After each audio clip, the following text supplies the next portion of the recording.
with compulsions to match its position with India to maintain its minimum credible nuclear deterrence effectively. Thus, the major powers have to take a step forward to reduce the security competition in the most sensitive region of the world. To understand the behavior of Pakistan, there is need to address the causes of the state's reluctance to join Fmct. The above debate suggests powerfully that it is state security concerns which are the main reasons key issues such as Kashmir in South Asia. The failure to move forward towards a peaceful solution of this issue has created great mistrust and security dilemma which may never be mitigated until and unless we resolve this issue. In addition to this, Indian involvement in the border zones of Afghanistan and Pakistan and in Central Asia indicates a broader agenda in the region which is potentially detrimental to Pakistan interest. Now finally, general and complete disarmament. Nuclear non-proliferation and disarmament measures towards nuclear weapons-free zones, the implementation of the CTBT and Fmct, issues related to chemical and nuclear biological weapons, parallels, issues related to conventional weapons, regional security issues, disarmament machinery, and peaceful uses of nuclear energy, all are urgent matters that need to be addressed. Parallels is required to prevent nuclear weapon states relying on superiority in outer space as a prerequisite of modern warfare and thus fostering a new avoidable arms race. The revival of discussion concerning SSOD-1 could help in reinvigorating an interest in disarmament, in addressing the concerns of the CD.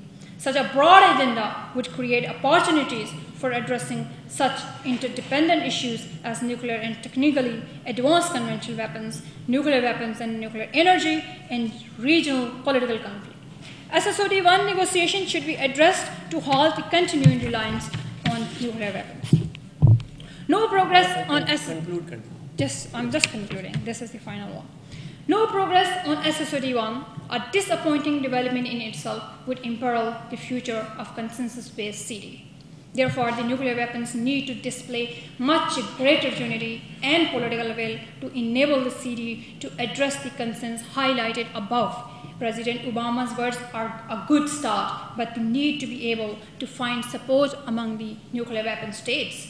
Indeed, with goodwill, it may be possible to make progress on a FMCD and a CTBT.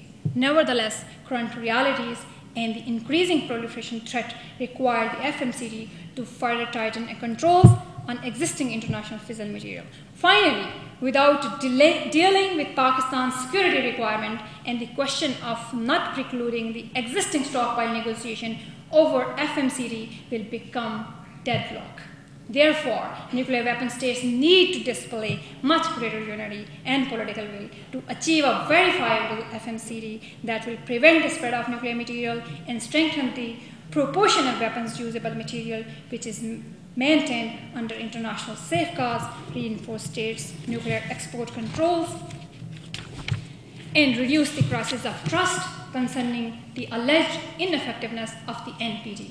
A new consensus is required for a revival of commitment to a collective securities architecture based on equality, balance, restraint, and cooperation among states, which will then establish a new nuclear taboo against the proliferation and a taboo against possession of nuclear weapons, which is the subject of my book, and which will be in your capacity probably in 2-3 weeks' time. Thank you very much. Thank you very much, Dr.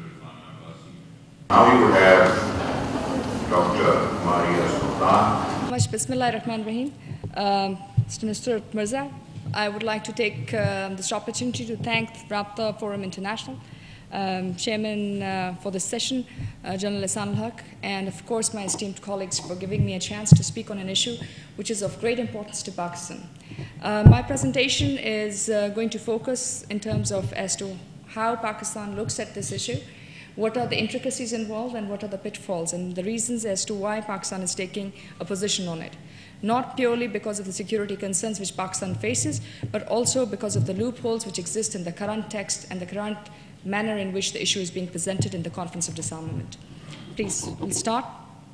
Just to begin with it, and just a small refresher, when we talk about the fissile material debate, the first point of reference which comes to our mind is Resolution 4875, which was passed in 1993, and which basically argued for a non-discriminatory, multilateral, and internationally effectively verifiable treaty banning the production of fissile material for nuclear weapons or other nuclear explosive devices.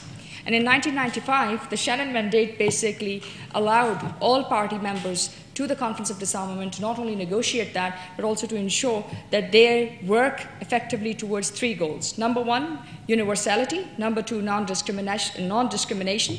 And number three, something which was effectively verifiable treaty, which would be done at an international level. After that, we also saw that the Non-Proliferation Treaty, which is the center or the core of the classic non-proliferation regime, also called upon all state parties to put all excess nuclear weapons material under safeguards.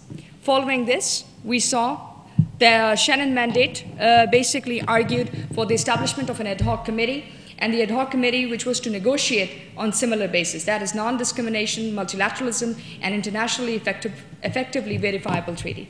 Nonetheless, the ad hoc committee did not show or report any substantive progress on the issue.